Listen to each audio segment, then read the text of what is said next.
I've made a lot of progress out here cleaning up around this lower field.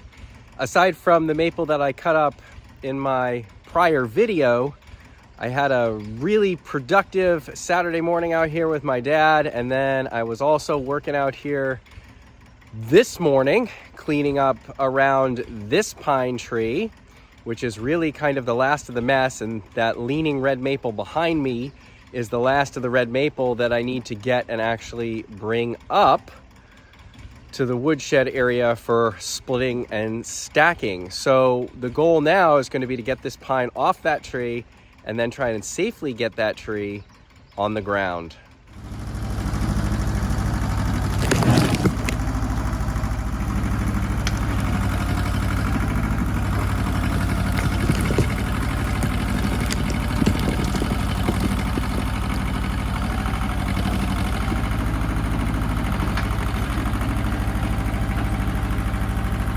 Well, step one went perfectly according to plan. I was actually able to push this huge pine tree off of that maple trunk using the tractor, and I have it sufficiently out of the way that I don't need to worry about cutting it up in order to get this maple down. Step two is going to be a bit more complicated.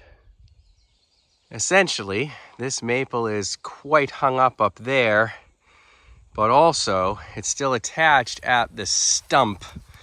So the issue is, if I start cutting it, is the weight just going to bind the saw, or is there enough fallback that if I notch it on that side, back cut it on this side, the ground with the stump will want to fall back away such that that'll come free? Because ultimately what I want to do is get the base free, hook a chain on it, and then pull with the tractor this way, so I can get that out of that crotch and get it to fall down here on the ground.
Well, step two didn't go perfect. I did temporarily kind of pinch the saw in there, but at least the lean was going the right way. The stump didn't really go back down, but the back cut did open up. And then when I was hitting the wedge in there with the maul, ultimately things broke free, slid off the stump, saw got out, didn't get crushed.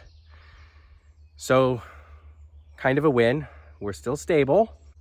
Step three could be the trickiest part. I have a long lead of chain on this.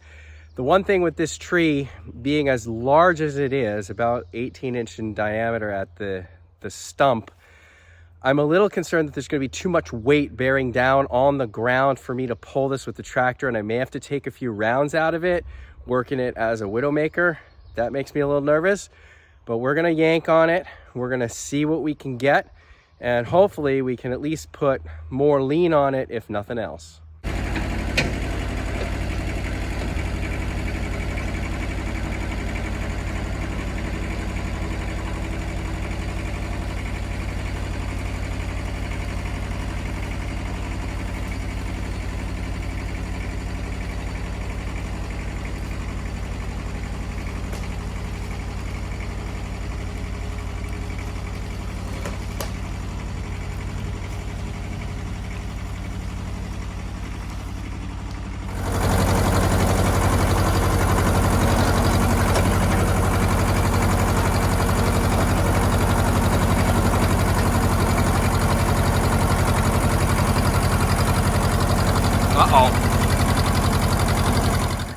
Well, we're wedged in there really pretty good, mostly because the way I've pulled this, it's twisted back and the very top is against that tree. Plus this is wedged in and I'm trying to pull down. So of course that's pinching that between those two tops there. So I think the thing to do is going to be to clean this limb off, cut some of this back, and then I may be able to actually pull in a different direction, either toward where I'm standing now or maybe that way, which might enable that to just snap free up there and come on down.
Well, on the ground at last.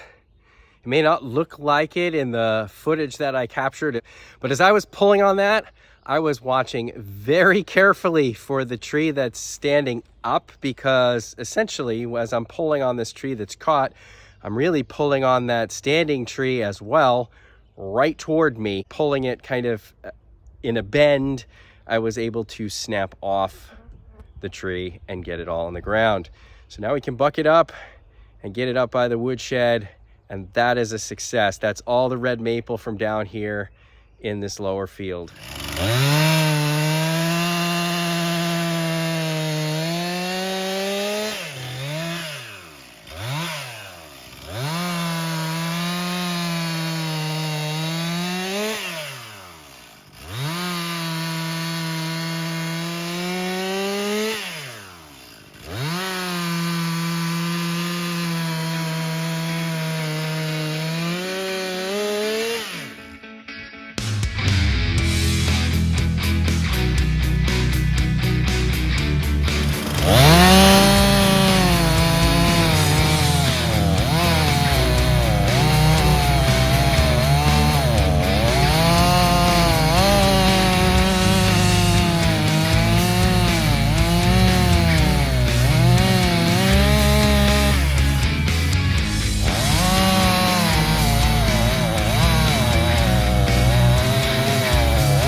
So here's the closing. I didn't film all of this, but we have 3 nice 16-foot pine logs here.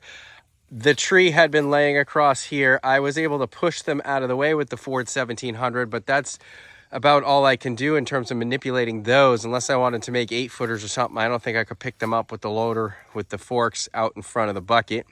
So we have that.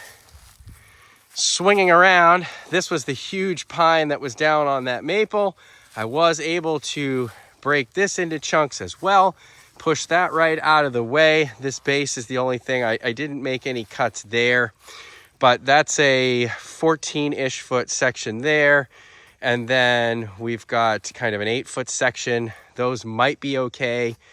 There might be something in that, although it's a little gnarly with knots in terms of saw logs. But I got it all out of the way. And then if there's a bigger, heavier piece of equipment or a bigger, heavier tractor that comes in here, these could get brought up by the road. So now we can come right through here with the brush hog, no issues. And all the way around through here, same thing. We can come right through with the brush hog, no issues. And back over here as well where that other pine was. So everything's opened right up nice. This is one heck of a pile of red maple rounds. That's a lot of firewood. It's the lowest BTU wood that I burn, but I'll mix it in with some sugar maple and other things that I have. And once this is split and stacked, I'm pretty sure I've got 2 full years of firewood that I'm going to have put up in sheds under cover. Kind of amazing how much damage that storm did.